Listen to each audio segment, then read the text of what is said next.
दुनिया भर में आतंक को लेकर हुई बदनामी के बाद अब पाकिस्तान ने कार्रवाई शुरू कर दी है। हाल ही में आतंकी हाफिज सईद की नजरबंदी और उसके सहयोगियों के हथियारों के लाइसेंस जब्त कर लिए गए। भारत और अमेरिका के बीच अच्छे रिश्तों से भी पाकिस्तान डरा सहमा है और अपने सुर बदल रहा है। अब पाकिस्तान ने भी हाफिज सईद को देश के लिए खतरा बता दिया।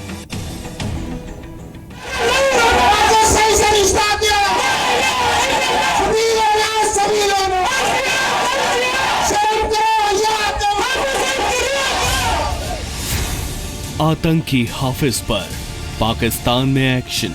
दहशतगर्द जमात-उद-दावा नहीं है, आपको पॉलिसी की समझ नहीं है। जब्त हुए आतंकी हाफिज के हथियार।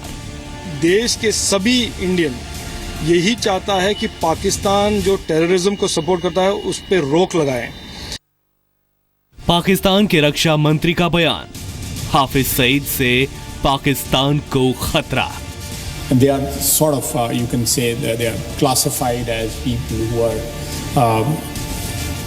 who are antisocial or who could be dangerous to the society. Bharat के चक्रव्यूह में फंस गया पाकिस्तान।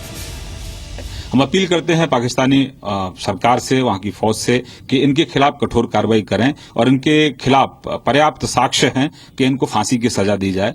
फांसी की सजा अगर इनको होती है तो एक संकेत अच्छा जाएगा।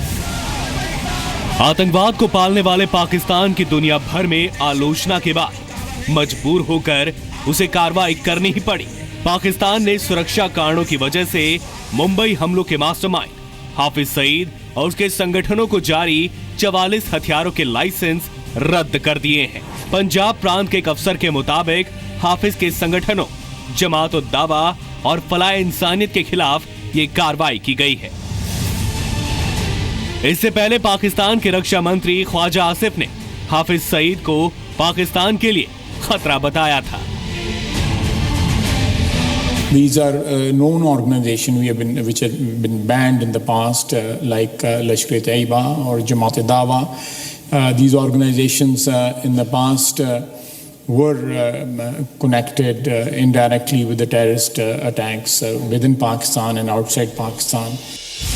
आतंकवाद पर रोक लगाने के बयान के बाद ख्वाजा आसिफ अपने ही देश में निशाने पर आ गए। उनके खिलाफ लश्कर ने रैली निकाली और हाफिज को देशभक्त बता दिया। तो चैलेंज करता हूं कि पूरे पाकिस्तान में हमारे खिलाफ एक एफआईआर दिखाओ। ये उस हाफिज सईद के समर्थन में बोले गए अच्छे बोल हैं, जिसे लेकर पाकिस्तान के रक्षा मंत्री अंतर्राष्ट्रीय मंच पर कह चुके हैं कि वो पाकिस्तान के लिए किसी बड़े खतरे से कम नहीं है। ये वही पाकिस्तान है जो आजकल चिल्ला चिल्ला कर दावे कर रहा है कि वो आतंकवाद को जड़ से खत्म करके ही दम लेगा। There are no good Talibans and there are no bad Taliban. They are all bad. Whatever their name is, whatever their brand is, whatever their franchise is, terrorists with any name is bad.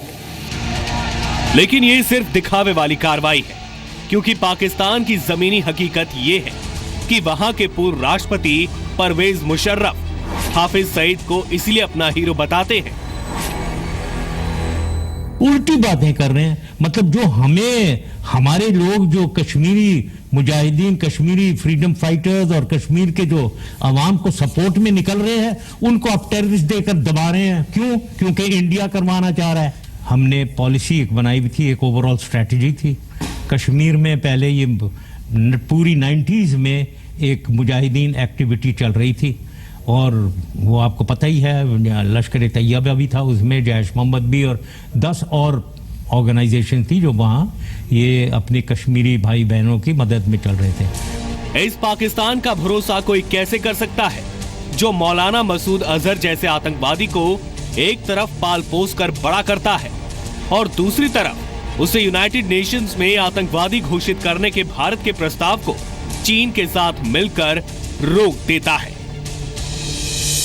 अब जो देश अपनी कही बात का सम्मान नहीं कर सकता, उसे मानने से इनकार करे, उस देश का भरोसा करे भी तो कैसे करे? हमें देश में पाकिस्तान की और जो रवैया है उस पे एक नया नरेटिव, नया डिस्कशन शुरू करना चाहिए। वो शुरू हो गया है।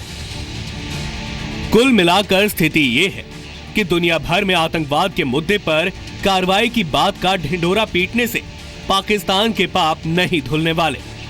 पाकिस्तान जब तक अच्छी नीयत के साथ इंसानियत का धर्म निभाते हुए आतंकवाद के पेड़ को जड़ से नहीं काटेगा, तब तक कोई उसकी बात पर भरोसा नहीं करेगा। कम से कम भारत तो बिल्कुल भी नहीं। इस्लामाबाद से ताहा सिद्दीकी के साथ ब्यूरो रिपोर्ट, जी मीडिया, दिल्ली।